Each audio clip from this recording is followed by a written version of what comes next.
গণ অভ্যুত্থানের মধ্য দিয়ে বিলোপ হলো দীর্ঘদিনের ফ্যাসিবাদী শাসন ব্যবস্থার। সেই সঙ্গে নতুন বাংলাদেশের সামনে সুযোগ তৈরি হলো নতুনভাবে রাষ্ট্র বিনির্মাণের। আর সে লক্ষ্যেই দায়িত্ব নিলেন অন্তর্বর্তীকালীন সরকার। ইতিমধ্যেই রাষ্ট্র সংস্কারের পথরেখা ঘোষণা করেছেন তিনি। আর ইতিমধ্যে সেনাপ্রধান যেমনটি জানিয়েছেন, নির্বাচন 18 মাসের মধ্যে হতে পারে। দর্শক, পরিবর্তিত পরিস্থিতিতে রাজনীতির হিসেব নিকেশটা কেমন, সে বিষয়টি আমরা বুঝতে চাই। সবাইকে আমন্ত্রণ জানিয়ে শুরু করছি দেশ টেলিভিশনের নিয়মিত আয়োজন জেডএসআরএম নিবেদিত দেশ সম্প্রতিকের আজকের আয়োজন। আমি ফার্নাস জুই থাকছি পুরো আয়োজন জুড়ে আপনাদের সঙ্গে। জানিয়ে দিচ্ছি আজকের আলোচনার বিষয় সংস্কারের রূপরেখা ও রাজনীতি। আর এই আলোচনার স্টুডিওতে আমার সঙ্গে আছেন দুজন সম্মানিত অতিথি। চলুন এই পর্যায়ে পরিচিত হই। আছেন doctor Asaduzzaman Ripon, vice chairman BNP. সেই সঙ্গে আরও আছেন কাজী মাহফুজুল হক সুপন, সহযোগী অধ্যাপক, আইন বিভাগ, ঢাকা বিশ্ববিদ্যালয়। দুজনকে আমন্ত্রণ জানাচ্ছি আজকের আলোচনায়। ডক্টর আসাদুজ্জামান রিপন, আপনাকে দিয়ে আলোচনাটা শুরু করি। বলছিলাম যে আমরা গণ অভ্যুত্থানের মধ্য দিয়ে দীর্ঘদিনের ফ্যাসিবাদী শাসন ব্যবস্থার বিলোপ ঘটাতে সক্ষম হলাম, কিন্তু এই গণ অভ্যুত্থান রাজনৈতিক অঙ্গনে কি বার্তা পাঠালো? আপনার কথাটা মনে হচ্ছে যে অভ্যুত্থানটা রাজনীতির বাইরে। আপনার কথা বার্তা মনে হচ্ছে রাজনীতি কি বার্তা দিল, মানে কিছু মনে করবেন না। রাজনীতি গণ অভ্যুত্থানের মধ্যে তো একটা বার্তা দিল। গণ অভ্যুত্থান কি একটা আলাদা জিনিস যে রাজনীতিকে আলাদা বার্তা দেবে? রাজনৈতিক দলগুলো গণ অভ্যুত্থান সৃষ্টি করার জন্য 16 বছর নিরলস কাজ করেছে। সেটারই আউটকাম হচ্ছে আপনার 5ই আগস্ট। রাজনীতি যেই ইঙ্গিতটা দিল গণ অভ্যুত্থানের মধ্যে, তারা যে কথাগুলো আপনার গত 16 বছর যাবত মাঠে বলছিল, তার একটা পরিবর্তন চায়। একটা ফ্যাসিবাদী ব্যবস্থার পরিবর্তন চায়, একটা গণতান্ত্রিক রাষ্ট্র ব্যবস্থা প্রতিষ্ঠা করার ব্যবস্থা চায়। তারা একটা গণতান্ত্রিক ভাবে একটা শক্তিশালী নির্বাচন কমিশন তারা চায়। সবচেয়ে বড় হলো যে এর মধ্য দিয়ে যে সরকারটি প্রতিষ্ঠিত, সেই সরকারটি জনগণের কাছে জবাবদিহি করবে এবং রাষ্ট্রের মালিকানা জনগণের, সে মালিকানা জনগণের কাছে ফিরিয়ে দেবে।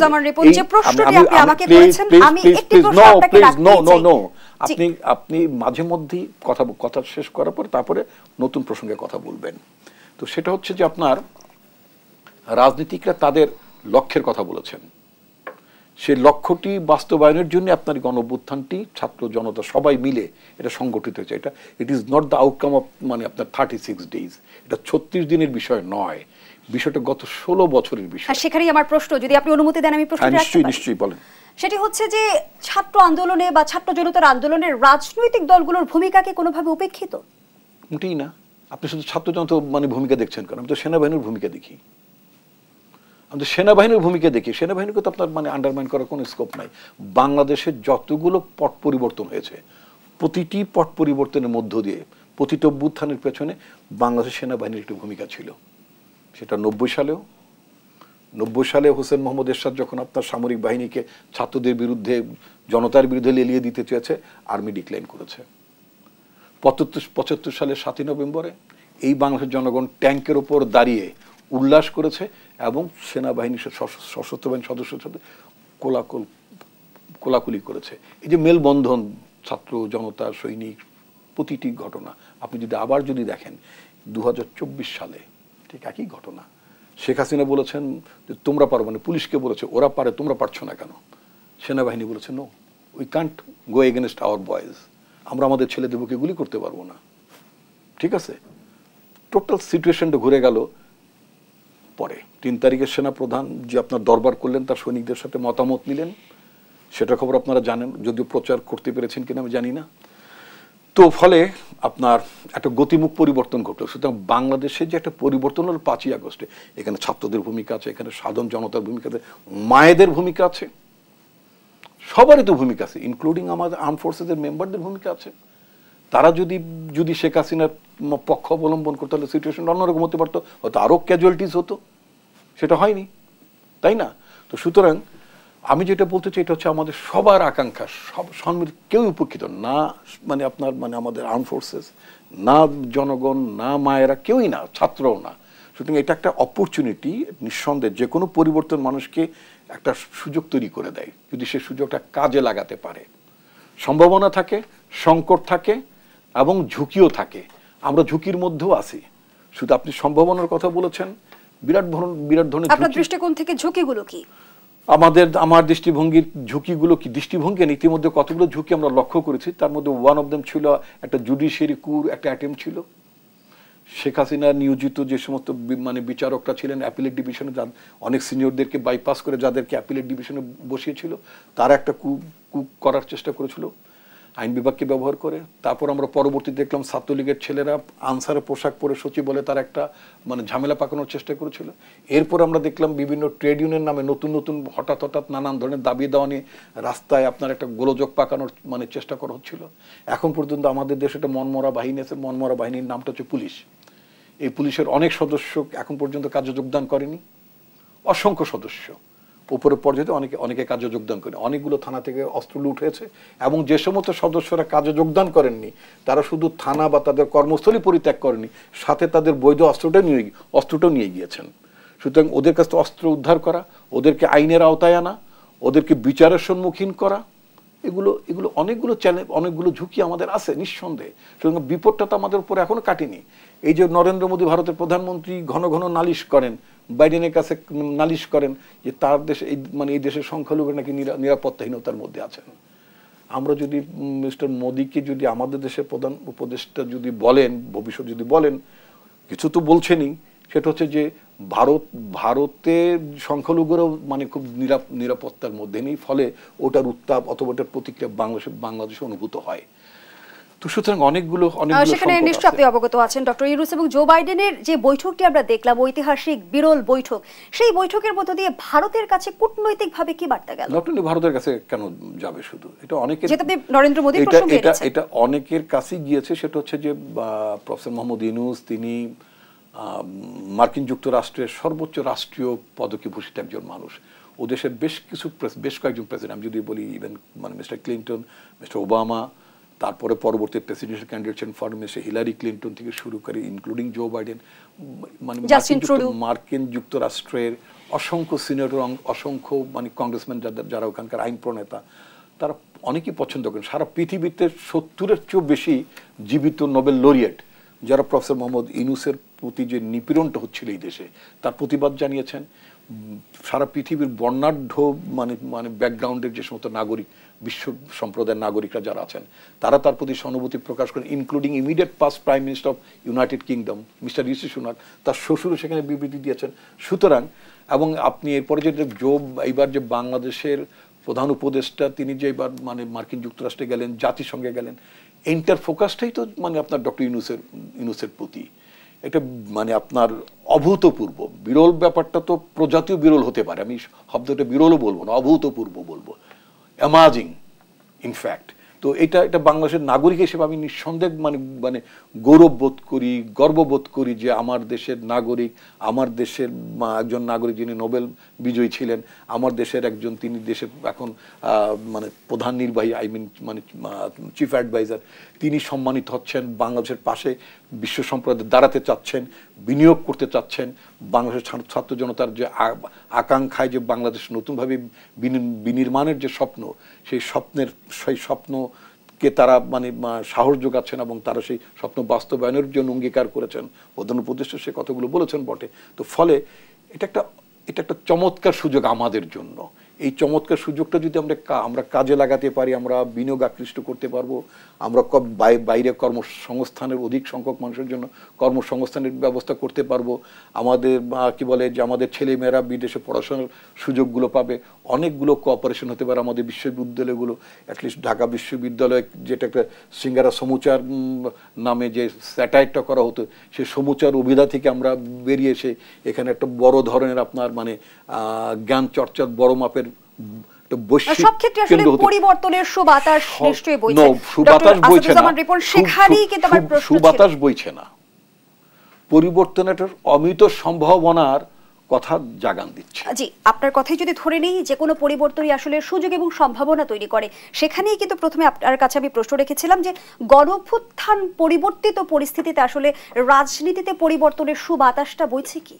রাজনীতিতে তো পরিবর্তন করলো, কথাটা আপনাকে আমি যে কথাটা গোড়াতে আপনাকে বারবার আপনাকে আমি বলতে চেয়েছি, বলার চেষ্টা করেছি, এই পরিবর্তনটা এনেছে রাজনীতি। ওই পরিবর্তনটা যে রাজনীতিটাই পরিবর্তনটা এনেছে। মাথার মধ্যে রাজনীতি আছে বলে, লক্ষ্য আছে বলে এই পরিবর্তনটা হয়েছে। এই পরিবর্তনটার লক্ষ্য তো আমরা বলেছি, তো আবার নতুন করে আবার কি চিরাচরিত রাজনীতির সংস্কৃতির পরিবর্তন হবে কি? আপনি কিন্তু বারবার পেঁচাচ্ছেন না, এটা ফালতু পেঁচাচ্ছেন, মানে এটা অভ্যাসগত পেঁচানো কিছু আছে না, মানে অ্যাঙ্করদের কেউ এটা ফালতু পেঁচানোর একটা ইয়াস, এটা আপনাকে বুঝতে হবে যে পলিটিশিয়ান, পলিটিক্যাল ইনস্টিটিউশন সেটাই দেশকে রান করে।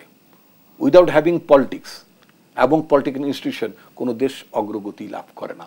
বহু পারমাণবিক শক্তিধর রাষ্ট্র, সেখানে জেনারেলরা আপনার কাছে আমার সুস্পষ্ট যে প্রশ্নটি ছিল যে গণঅভ্যুত্থানের মধ্য দিয়ে রাজনীতিতে সংস্কার শুরু হবে কিনা, এই আপনাকে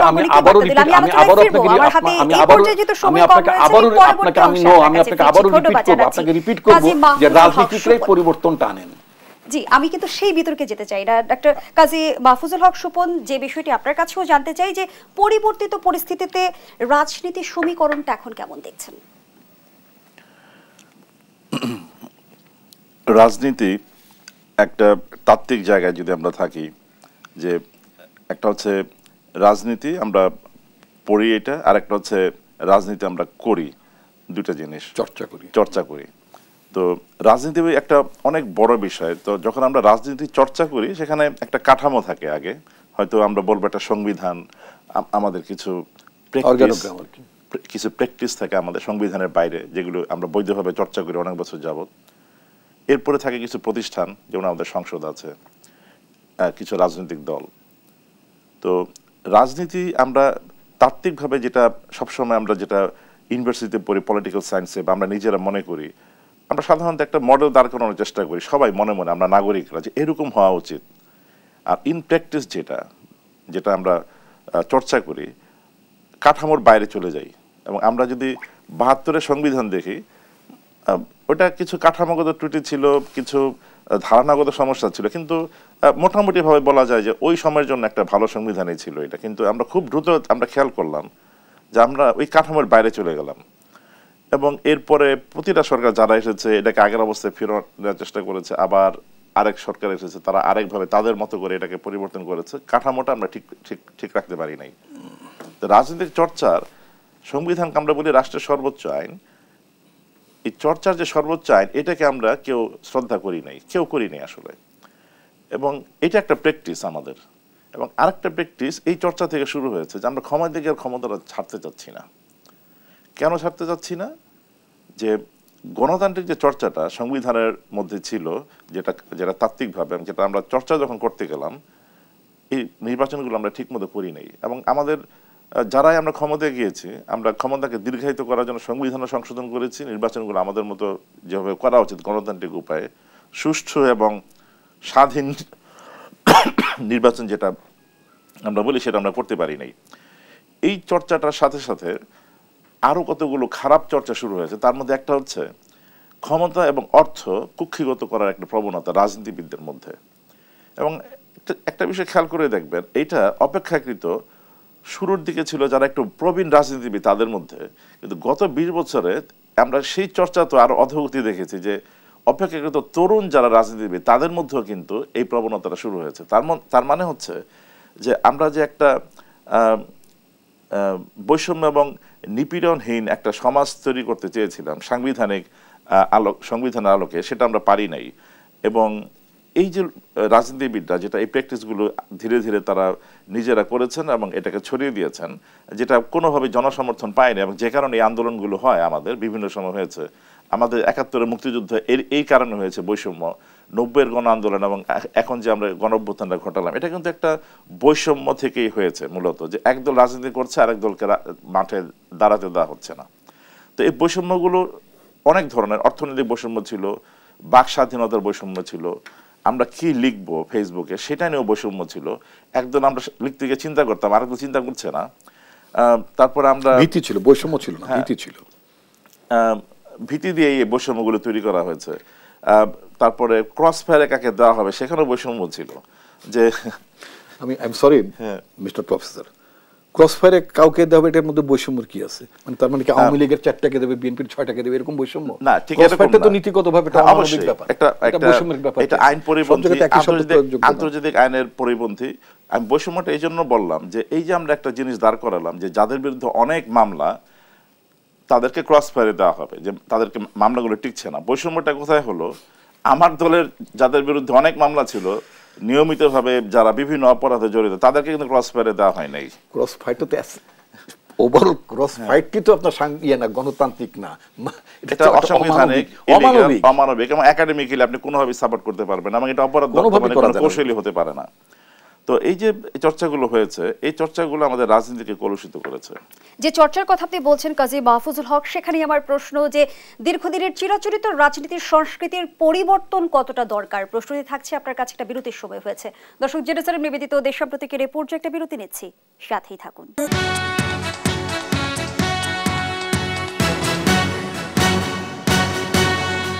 আবার আমন্ত্রণ, আপনারা দেখছেন দেশ টেলিভিশনের নিয়মিত আয়োজন জেনেসারের নিবেদিত দেশ সাম্প্রতিক। আমরা আবারও ফিরছি আলোচনায়। ডক্টর আসাদুজ্জামান রিপন, বিরতির আগে যে আলোচনায় আমরা ছিলাম, যেমনটা আসলে কাজী মাহফুজুল হক সুপন খুব সুস্পষ্টভাবে বলছিল যে বিগত শাসন আমলে বা বিগত রাজনীতির সংস্কৃতিতেই আমরা দেখেছি যে ক্ষমতার বলয়ে দুর্নীতির বিস্তার ঘটেছে, সেই সঙ্গে ক্ষমতাকে দীর্ঘায়িত করার অপচেষ্টা করেছে রাজনৈতিক দলগুলো বিভিন্ন কারণে বিভিন্ন সময়। সেই জায়গা থেকে আমরা তো ভাবতেই পারি যে আবারও যদি ফ্যাসিবাদী ব্যবস্থার পুনর্বাসন ঘটতে থাকে তাহলে আমাদের কি হবে। সেই জায়গা থেকে এই গণঅভ্যুত্থান সতর্ক বার্তা হিসেবে কাজ করবে কিনা, রাজনীতিতে গুণগত পরিবর্তন হবে কিনা? আপনাকে একটা কথা বলি, পৃথিবীতে সাধারণত পলাতক ফ্যাসিস্টদের প্রত্যাবর্তন ঘটে না, এটা কোনো নজির নাই। বহুবার বলেছি বলে আপনার দর্শক যদি পুরনো কেউ থেকে থাকে আমার কথা শোনার, তাহলে তারা হয়তো বলবে যে কথাটা আমি আবারও আপনার এখানে বলছি। আপনার প্রায় 816 বছর পরে, দুঃখিত 806 বছর পরে এই বঙ্গে একজন শাসক ছিলেন, তার নাম ছিল লক্ষণ সেন। ইখতিয়ারউদ্দিন বখতিয়ার খিলজি যখন দিল্লিতে আসেন, তো ওনার আসার খবর পেয়ে লক্ষণ সেন তার সভাসদ নিয়ে পালিয়েছিল। বাংলাদেশে এই দেশের নাম পূর্ব বাংলা ছিল, পূর্ববঙ্গ ছিল বাংলাদেশ। ফাইনালি আমরা মুক্তিযুদ্ধের মধ্যে বাংলাদেশ নামটি পেয়েছি, বাংলাদেশ রাষ্ট্র পেয়েছি। এই বাংলাদেশের একজন প্রধানমন্ত্রী, ইমিডিয়েট পাস্ট প্রধানমন্ত্রী, অবশ্যই জনগণে নির্বাচিত ছিলেন না, তিনি শুধু পালাননি, তার স্পিকার পালিয়েছে, তার ডেপুটি স্পিকার পালিয়েছে, তার গোটা মন্ত্রী পরিষদ পালিয়েছে, তার 350 এমপি পালিয়েছে, তারপরে তার পুলিশ বাহিনীর শীর্ষ কর্মকর্তাদের অনেকেই পালিয়েছে, সচিবদের মধ্যে অনেকে পালিয়েছে। বাংলাদেশ ব্যাংকের গভর্নর মোটামুটি পালানোর মতোই, তিনি আর কাজে যোগদান করেন নাই। এমনকি বাইতুল মোকাররমের খতিব তিনিও পালিয়েছিলেন। তো এই যে অভূতপূর্ব একটা পলায়নের যে ঘটনা, এটা সারা পৃথিবীতে শুধুই মাত্র বাংলাদেশের শেখ হাসিনার রেজিমে এটা সংগঠিত হয়েছিল। তো সুতরাং এটার আর প্রত্যাবর্তনের চট করে ঠট করে যে কি বলছেন একটা মাঝে মধ্যে বলে চট করে চলে আসবো, এত সোজা না তো। পৃথিবীতে এটা কোনো নজির নাই, কোনো নজির নেই। এই পলাতক আসামি কখনই ফেরত আসে না, ক্লিয়ার কাট। সুতরাং আপনার ফ্যাসিবাদের প্রত্যাবর্তনের আর কোনো সুযোগ নাই। এখন আপনি বলেন, উনি যেটা বলেছেন প্রবাবলি উনি আওয়ামী লীগকে বলতে বুঝিয়েছেন, কারণ আওয়ামী লীগ নির্বাচন ছাড়া ধানায় পানায় করে মানে ক্ষমতা থাকার বাহানা নিয়ে অলমোস্ট 3টা টার্ম পার করে দিয়েছিল।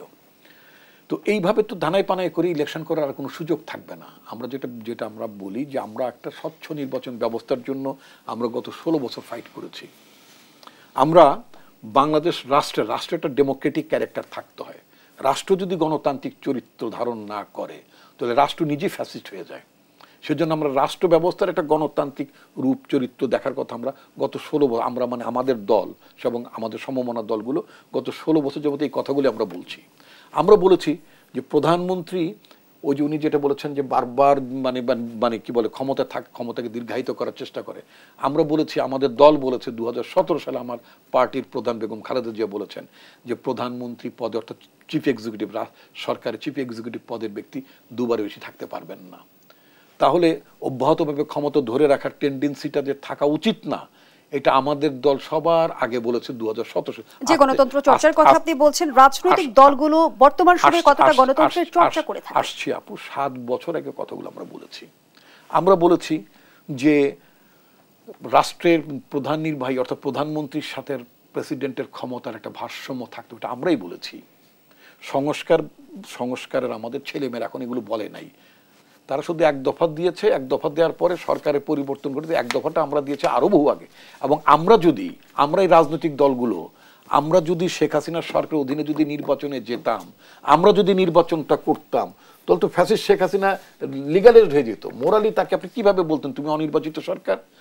আমরা যদি নির্বাচনে অংশ নিতাম, আমরা তাকে তার অধীনে জাতীয় নির্বাচন, স্থানীয় নির্বাচন, সর্বপ্রকার নির্বাচন বয়কট করে আমাদের নেতা তারেক রহমান উনি বললেন যে শেখ হাসিনাকে যেতে হবে, under Sheikh Hasina no election, there will be no election.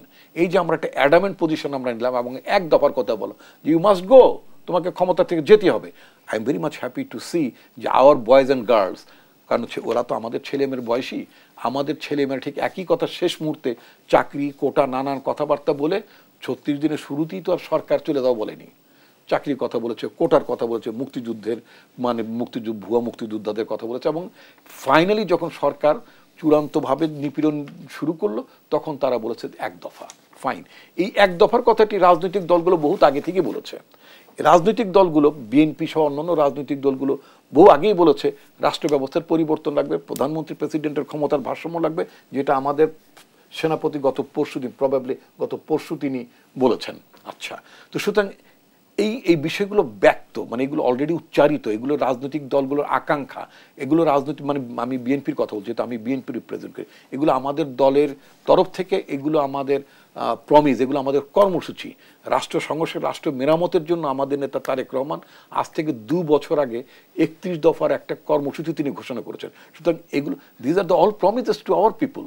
আমরা যেটা মনে করি যে বাংলাদেশ রাষ্ট্র ব্যবস্থার পরিবর্তন দরকার, জনগণের মালিকানা দরকার, এবং যে সরকারটি হবে এবং আক্ষরিকভাবে যে ডেমোক্রেসির যে spirit, by the people, for the people, of the people, জনগণ কর্তৃক, জনগণ দ্বারা, জনগণের জন্য, এইটি হচ্ছে স্পিরিট। সুতরাং আমরা এই গণ অভ্যুত্থানের মধ্যে এর আগের পার্টি যেটা বলেছেন যে অনেকগুলো আকাঙ্ক্ষার জন্ম নিয়েছে, তাই না, অনেকগুলো সম্ভাবনার ক্ষেত্র জন্ম নিয়েছে। আমরা সেই আকাঙ্ক্ষা, সেই সম্ভাবনাগুলোকে আমরা কাজে লাগাতে চাই, যাতে করে, কারণ আমরা আমাদের দেশের মানুষ তো বহুবার বিভিন্ন প্রেক্ষাপটে, সেটা যদি 52 সাল বলি ভাষা আন্দোলনে, 69 সাল যদি বলি সেটা একটা গণ অভ্যুত্থান, সেখানে তো 2-4-10 জন মানুষ সেখানে তো জীবন দিয়েছেন, নিঃসন্দেহে শহীদ আসাদ থেকে শুরু অনেকে তো জীবন দিয়েছেন। এরশাদ সাহেবের মানে সময় আমি তখন ছাত্র দলের প্রেসিডেন্ট ছিলাম 80s, তো আমাদের সময় অনেক ছাত্ররা জীবন দিয়েছে। ফাইনালি এরশাদ সাহেবের পতন, ডাক্তার মিলনের আত্মহতির মধ্য দিয়ে আমাদের কোথায় অনেক আত্মহতি হয়, অনেক বিসর্জন হয়, অনেক রক্ত যায়।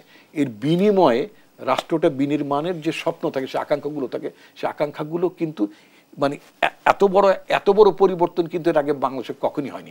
এত বড় স্পষ্টভাবে জানতে চাই বর্তমান সময়ে বিএনপির সামনে মূল চ্যালেঞ্জ কি, প্রশ্নটি আমি পরবর্তী অংশে উত্তরটি নিব। ধন্যবাদ জানাচ্ছি এ পর্যায়ে কাজী মাহফুজুল হক।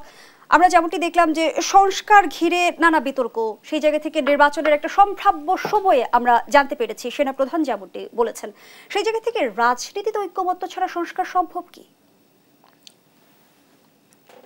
সম্ভব, কিন্তু সেই সংস্কারটা কাজ করবে না। রাইট, রাজনৈতিক ঐক্যমত্য এটা লাগবেই। আমাদের যে দলগুলো, এদের মধ্যে কিন্তু মতাদর্শিক যে পার্থক্য, এটা খুব বেশি না, খুব বেশি পার্থক্য না, এবং ঐক্যমত্য হওয়া সম্ভব। তো এই ঐক্যমত্যটা কেন দরকার? ধরেন একটা সংস্কার যেটা খুব কথাবার্তা হচ্ছে, সংবিধান সংশোধন হোক বা পুনর্লিখন হোক, অনেকে বলছেন যে এটা কোনোটা করারই এখতিয়ার আমাদের এই সরকারের নাই। একটা চমৎকার ঐকমত্যের ভিত্তিতে একটা বিষয় হতে পারে যে এরকম একটা সংবিধান তৈরি করা হলো, এরকম একটা ব্যবস্থার মাধ্যমে যে এরা কথা দিবে যে পরবর্তী যারা সংসদটা হবে তারা এই সংবিধানটা গ্রহণ করবে, সেরকম একটা অ্যারেঞ্জমেন্ট হতে পারে। সেখানে কিন্তু ঐকমত্য লাগবে। তো এখন এই সংবিধানের কথা আমরা বলছি যেটা সংস্কার লাগবে, সংবিধান কিন্তু আসলে একটা লিখিত একটা বই, এটা ও নিজে নিজে কাজ করতে পারে না, এবং এটা আসলে একটা বাস্তবায়নের একটা বিষয়। এবং আমরা দেখেছি যে আমাদের সংবিধানটা খুব একটা আমরা এটা বাস্তবায়িত হয়নি, আমরা এটা কাজ করে নাই। আমেরিকার সংবিধান 200 বছর যাবৎ কাজ করছে, কিন্তু আমাদেরটা পারছে না। এটা সংবিধান সংস্কার করলে খুব আদর্শ একটা সংবিধান যদি আমরা নেই, আমাদের কাছে যেটা আদর্শ বলে মনে হচ্ছে সেটাই যে কাজ করবে তার কিন্তু কোনো গ্যারান্টি নেই। এখানে রাজনৈতিক যে সংস্কার, আমি যেটা এটা বলতে বুঝি যে রাজনৈতিক দলের ভিতরে কিন্তু সংস্কার লাগবে, গণতন্ত্র লাগবে, ভোটারদের মনস্তত্ত্বে সংস্কার লাগবে। কারণ আমরা ভোটাররাও কিন্তু অনেকটা পরিবর্তিত হয়ে গেছি গত 50 বছরে। এটা কিন্তু শুধু গত 20 বছরে হয় নাই, অনেক দিন যাবত এই পরিবর্তনটা হয়েছে আমাদের। কারণ আমরা গণতান্ত্রিক চর্চার মধ্যে দিয়ে যাই নাই, এবং আমাদের যে লোকাল গভর্নমেন্টগুলো এগুলো কিন্তু সঠিকভাবে কাজ করে নাই। যেমন ধরেন ইউনিয়ন পরিষদ, ধরেন একটা খুব একদম নিম্ন স্তরের যে একটা আমরা বলি স্থানীয় সরকার, ইউনিয়ন পরিষদ কথাটা যখনই একটা মানুষের উচ্চারণ করে ইউনিয়ন পরিষদের চেয়ারম্যান, পাশাপাশি দুইটা শব্দ চলে আসে, গমচোর। এটা কিন্তু ওপেনলি বলে লোকজন, এখনো আছে। এটা কেন বলে? যে এদের একটা অংশ দুর্নীতিতে জড়িয়ে গেছে, এদের কাছ থেকে আমরা চরিত্রের সার্টিফিকেট নেই। তার মানে কি? এটা আসলে কাজ করে নাই। আমাদের আদর্শিক যে একটা স্থান, যে এই ধরনের স্থানীয় সরকার এবং এখান থেকে আস্তে আস্তে মানুষ গণতন্ত্র চর্চা করবে এবং সংসদীয় গণতন্ত্র পর্যন্ত, এই চর্চাটা আমাদের হয় নাই। তো এই সংস্কারগুলো যদি আমরা করতে চাই, এই সংস্কারগুলো লাগবে, রাজনৈতিক দলের সংস্কার। এবং আমাদের কিন্তু রাজনৈতিক দলগুলোর জন্য কোনো আইন নাই যে তারা কিভাবে তাদের সংগঠনগুলো হবে, তাদের দলের নেতা কিভাবে নির্বাচন হবে। এটা এটা আমার একটা ব্যক্তিগত মতামত যে আমাদের সংবিধানে রাজনৈতিক দলগুলো নিয়ে একটা একটা থাকতে পারে, একটা চ্যাপ্টার, ভবিষ্যতের যে সংবিধানের কথা বলছি আমরা। তারপরে ভোটারদের মনস্তত্ত্ব পরিবর্তন করতে গেলে কিন্তু আমাদের যে শিক্ষা ব্যবস্থার এখানে পরিবর্তন লাগবে, কারণ শিক্ষার সাথে এর একটা সম্পর্ক আছে। এবং আমাদের যে বিকৃতি ঘটেছে অনেক বছর ধরে এই শিক্ষার যে কন্টেন্ট, পাঠ্য বইয়ের, এটা কিন্তু অ্যাড্রেস করতে হবে আমাদের। এখানে অনেক বিকৃত এবং বিকৃত ইতিহাস ঢুকানো হয়েছে, যে আমাদের সমাজ এবং জাতি সম্পর্কে আমাদের ছেলে মেয়েদের ভুল ধারণা দেওয়া হয়েছে। এবং এই সমস্ত বই পুস্তক পড়লে জাতি গঠন হবে না, মনে হবে যে আমরা একটা ব্যর্থ জাতি, এই বইগুলো পড়লে মনে হয়। এবং সেখানে এটা যে একটা বীরের জাতি এবং এখানে যে অনেক মেধাবী লোকজন আছে, সেই বর্ণনাগুলো কিন্তু এই পাঠ্যপুস্তকে আপনি পাবেন না। ধর্মীয় শিক্ষা থেকে অনেকটা দূরে সরে গেছে। এবং আপনি দেখবেন যে আমাদের যে, ধরুন আমি ইসলাম ধর্ম নিয়ে শুধু বলি, আমাদের নবীজিকে যেভাবে দেখানো হয়েছে বই পুস্তকে, যে উনি একজন নবী, কিন্তু উনি যে পলিটিক্যাল যে ইসলাম, যে উনি যে একজন রাজনীতিবিদও ছিলেন, এগুলো উপেক্ষিত এই বইগুলো থেকে। ওনাকে শুধু নবী হিসেবে দেখানো হয়েছে। তো এই যে বিকৃতিগুলো ঘটেছে বিভিন্নভাবে, এগুলো এই বিকৃতিগুলোর সংস্কারের পাশাপাশি আমাদের মানসিকতা সংস্কার সেখানে কতটা জরুরি, সেটিও নিশ্চয়ই একটি প্রশ্নটি থাকছে আপনার কাছে। আবারও বিরতির সময় হয়েছে। দর্শক, জেরুজালেম নিবেদিত দেশপ্রতীকের এই পর্যায়ে আবারও বিরতিতে যাচ্ছি, সাথেই থাকুন।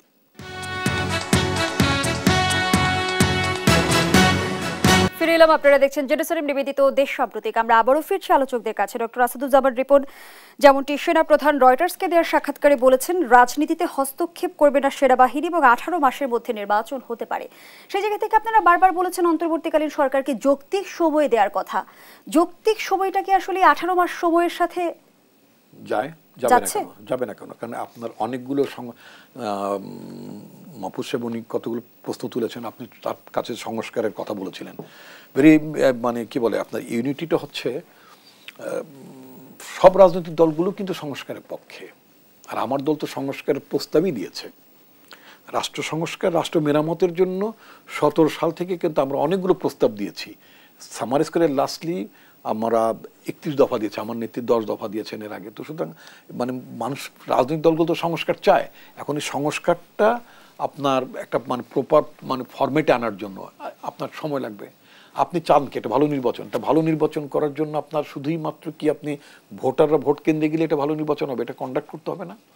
আমার দেশের যে স্কুল টিচাররা, আওয়ামী লীগ গত 15 বছর 3টা টার্মে, এমনকি যদি আমি 9 সাল ইলেকশনটা যদি বলি, 4টা টার্মে, 9 ইলেকশন, 9, 14, 18, 24, 4টা টার্মে যাদেরকে ইলেকশন কন্ডাক্ট করিয়েছে আমাদের স্কুল টিচাররা এবং সরকারি কিছু কর্মচারী, অথবা আপনার মানে মানে আধা সরকারি বা স্বায়ত্তশাসিত প্রতিষ্ঠানের কর্মচারী কর্মকর্তাদের ইলেকশন করিয়েছে। এদেরকে তো পলিউটেড করে দিয়েছে এরা। এই লোকগুলো তো দিনের ভোট রাতে করতে সাহায্য করেছে। এরাই তো আপনার আওয়ামী লীগের মানে ব্যালট বাক্সে ভোট ভরতে সাহায্য করেছে। এরা নির্বিবাদে আপনার মানে ভোট চুরিতে সহযোগিতা করেছে। এই লোকগুলো যারা নির্বাচনটা করে, কথাটা খেয়াল, অত্যন্ত কঠিন বিষয়টির এখন কেউ কথা তোলেননি। আচ্ছা, এবং আপনি জানেন যে এরকম মানে আপনি ভোট দিয়েছেন জীবনে কখনো? অনেস্টলি বলবেন, মানে চিন্তা, আপনি জীবনে কখনো ভোট দিয়েছেন? আমার সুযোগ হয়নি। আচ্ছা, ফাইন, মানে খুব ডিপ্লোম্যাটিক অ্যান্সার দিন, আপনার সুযোগ মানে দিতে পারেন নাই। ভোটে একটা ভোটারদের, আমার যেহেতু জীবনে 2-4 বার ভোট দেওয়ার সুযোগ হয়েছে, অবশ্যই গত 15 বছর হয়নি, সে এরকম একটা ব্যালট পেপার দেয়। এরকম একটা 1/4 জায়গায় আপনার নাম থাকবে, সিরিয়াল নাম্বার থাকবে, সব পার্টিকুলার থাকবে। আপনি এখানে সিগনেচার করবেন, যদি স্বাক্ষর জ্ঞান সম্পন্ন না হন তাহলে আপনি টিপসই দেবেন। তারপরে ওখানে যিনি অফিসার আছেন তিনি আপনাকে এটা ছিঁড়ে, বুড়ি বইতে এই পোর্শনটা থাকবে যে আপনি ভোট দিয়েছেন তার প্রমাণ, আর এই অংশটা ছিঁড়ে আপনাকে ভোট দিতে দেবে, আপনি সিল মেরে বাক্সে ফেলবেন। আপনি বিশ্বাস করি, আমি কিন্তু আওয়ামী লীগ সরকার ক্ষমতায় থাকতে, শেখ হাসিনা ক্ষমতায় থাকতে, তারপরে বছর এর আগের টার্মে, মানে এইবার না, এর আগের টার্মে আমি পাবলিকলি অর্থাৎ লাইভ প্রোগ্রামে বলেছি যে আমি চ্যালেঞ্জ দিচ্ছি যে খোদ শেখ হাসিনা যিনি প্রধানমন্ত্রী আসনে বসে আছেন তার নির্বাচনী আসনেও আপনার ভালো ভোট হয়নি, মানে অর্থাৎ জাল ভোটে তোলে। কিভাবে বলে যে আপনি যদি ওনার এই মুড়ি বইটা যদি ওই এলাকার মুড়ি বইটা চেক করেন, দেখবেন যে ওখানকার ভোটারদের 80% লোকের কোনো টিপসইও নাই, সাইনও নাই। আচ্ছা, কিন্তু ছিঁড়ে মানে আপনার ওখানকার যে কি বলে মানে পোলিং অফিসার ছিঁড়েও তাকে মানে মানে ভোটারদের নামে ছিঁড়ে ভোট দিয়েছে। তাহলে 80% ভোটটা কি হলো? তাহলে এটা ভোট হয়নি। সেখানে নির্বাচনী ব্যবস্থার একটা আমূল পরিবর্তন নিশ্চয়ই দরকার। আমি বলছি আপু, দেখ শোনেন, তাহলে আমি আবার এটাও বলেছি সেটা ওখানে যদি গোপালগঞ্জে শেখ হাসিনা আসনে যদি ফেয়ার ইলেকশন হতো, উনি সার্টেনলি উনি জিততেন, এতে কোনো সন্দেহ নাই। আমি কিন্তু বলছি না যে উনি গোপালগঞ্জের টুঙ্গিপাড়ায় বা কি বলে কোটালীপাড়ায় উনি জিততেন না, তা আমি বলি নাই। কিন্তু আমার কথা যে যেই আসনে তিনি জিতবেনও, মানে জেতাটা তার পক্ষে বেশ সহজ এবং বাস্তব ছিল, সেখানেও তিনি প্র্যাকটিসটা করেননি, অ্যালাউ করেননি। সেখানেও জাল ভোটের ব্যবস্থা রেখেছেন, মুড়ি বইতে কারো টিপসই নাই, মানে মোস্টলি কারো সই নাই, টিপসই নাই বা ইয়ে নাই। তাহলে এই যে অন্যায়, এই যে কাজগুলো মানে মিসম্যানেজমেন্ট যে কাজগুলো হলো, এবং এরপর তো সারা যেখানে প্রধানমন্ত্রী আসন এরকম হয়, অন্য আসনগুলো কি অবস্থা? একটি প্রশ্ন আপনার কাছে ছিল যে বিএনপির সামনে এখন মূল চ্যালেঞ্জ, আমি বলছি এখন এই জায়গাগুলো যদি আপনি রিপেয়ার করতে না পারেন, অর্থাৎ যারা ভোট ব্যবস্থাপনা পরিচালনা করবেন, আপনি যদি টিমটাকে ভালো করতে পারেন, আপনার পুলিশ লাগবে, ভোট পরিচালনা করতে পুলিশ লাগবে। আপনার পুলিশ নেই, এর আগে যেটা মনমরা বাহিনী বলেছিলাম, কারণ হচ্ছে অনেক লোকজন কাজে যোগদান করে না, যারা যোগদান করতে ওরা হাত পা ছেড়ে দিয়ে থাকেন, কেউ হাত উঁচায় না, ওই যে ট্রাফিক কেউ হাত নামায়ও না, প্যান্ট অনেকে ঢিলা হয়ে গেছে, মানে ভুড়ি টুড়ি কমে গেছে, কারণ গত 1.5-2 মাস যাবত ফাও ইনকাম নাই। এদের মনমরা বাহিনী, অর্থাৎ বেতন কোনো রকম পাইলেই চললো, যেহেতু ঘুষ খাবো না, যা পাই তাই দিয়ে চললো। এই মনমরা বাহিনী দিয়ে তো আপনি ইলেকশনটা করাইতে পারবেন না। এই আপনার পুলিশ বাহিনীকে স্ট্রেনথেন করতে হবে, এটাকে রিয়েল একটা আমেরিকা মানে আপনার কি বলে মানে যুক্তরাজ্য বা উন্নত দেশগুলোতে যে ডিগনিফাইড পুলিশ ফোর্স থাকে, আমাদের সেগুলো লাগবে। আমি বলছি বর্তমান সময়ে বর্তমান প্রেক্ষাপটে বিএনপির রাজনৈতিক দল হিসেবে কোন দলকে আসলে প্রতিপক্ষ হিসেবে ভাবছে? শক্ত প্রতিপক্ষের কথা যদি বলি। শক্ত তো দূরের কথা, আমি কোনো দুর্বল প্রতিপক্ষ দেখছি, এটি আমার জন্য সবচেয়ে খারাপ লাগতেছে। ধন্যবাদ জানাচ্ছি আপনাকে কাজী মাহফুজুল হক। বর্তমান বাস্তবতায় যেমনটা আসলে ডক্টর আসাদুজ্জামান রিপন খুব সুস্পষ্টভাবে বলেছে, কোনো দুর্বল প্রতিপক্ষ দেখছে না, তাহলে কি আবারও ফাঁকা মাঠে গোল দেওয়ার সুযোগ পাবে বিএনপি? ফাঁকা মাঠের বিষয়টা না, আমি মাহফুজ সাহেব 1 মিনিট নিয়ে আপনার কাছ থেকে, বিষয়টা ফাঁকা মাঠ না। আপনি কি মাঠে খেলার জন্য দুর্বৃত্তকে দিয়ে খেলাবেন? একটা গণহত্যার জন্য দায়ী যে সংগঠনটি, যে লোকেরা, যে নেতারা যারা মানুষ হত্যা করেছে এবং পুলিশের পাশাপাশি দাঁড়িয়ে যারা অস্ত্র দিয়ে মানুষ মেরেছে, আপনি কি প্রতিযোগিতার নামে ওই গণহত্যাকারী পার্টিটাকে আপনি নামাতে চান? নিশ্চয়ই না। যার মানে এই নাজি পার্টির মতো পার্টিকে বহুত আগে নিষিদ্ধ করেছে। আওয়ামী লীগের মধ্যে যারা ফ্রেশ, তারা নতুন নামে রাজনীতি করবেন, ভালোভাবে করবেন, যারা ভালো আছেন করবেন, অসুবিধা কি? সুতরাং আপনার ফাঁকা মাঠের ব্যাপার তো না, মানুষ চয়েস করে, রাইট তো মানুষের, তারা চয়েস করবে যে দলটিকে, কিন্তু ডেমোক্রেটিক্যালি সে চয়েসটা হতে হবে, চাপিয়ে দেওয়া না। বিএনপি আমরা যদি ধরে নেই যে একটা সুষ্ঠু নির্বাচন হবে, আমরা ধরে নিতে পারি যে বিএনপি সরকার গঠন করবে, তো অনেকগুলো চ্যালেঞ্জ বিএনপির সামনে থাকবে। একটা হচ্ছে একটা ডিফিটেড অ্যাডমিনিস্ট্রেশন নিয়ে কাজ করতে হবে এদেরকে, এটা একটা খুব বাজে একটা চ্যালেঞ্জ হবে এদের। কারণ সংস্কার যত কিছুই হোক, ফ্রেমওয়ার্কে সংস্কার হবে, কিন্তু ভেতর থেকে যারা গত মাফিয়া এই অলিগার গভর্নমেন্টের সমর্থক ছিল, এদেরকে হয়তো সরাবে না সবাইকে, সম্ভব না এটা, হয়তো এটা একটা সমস্যা হবে। আরেকটা হচ্ছে একটা বড় রাজনৈতিক দলের অনুপস্থিতি, আমরা যদি বলি আওয়ামী লীগ, তারা যদি না থাকে, সেক্ষেত্রে এদের যারা কর্মী ছিল, যারা বিভিন্ন সময় লুটপাট করেছে, চাঁদাবাজি করেছে, এরা অবধারিতভাবে চেষ্টা করবে বিএনপিতে ফেরার। এরা একটা বিরাট বড় সমস্যা তৈরি করবে বিএনপির জন্য। আমরা আমাদের আয়োজনের একেবারেই শেষ পর্যায়ে দুজনকে অসংখ্য ধন্যবাদ জানাচ্ছি। দর্শক, এখানেই শেষ করছি জেরুসালেম নিবেদিত দেশ সম্প্রতিকের আজকের আয়োজন। ধন্যবাদ এতক্ষণ আমাদের সাথে থাকার জন্য।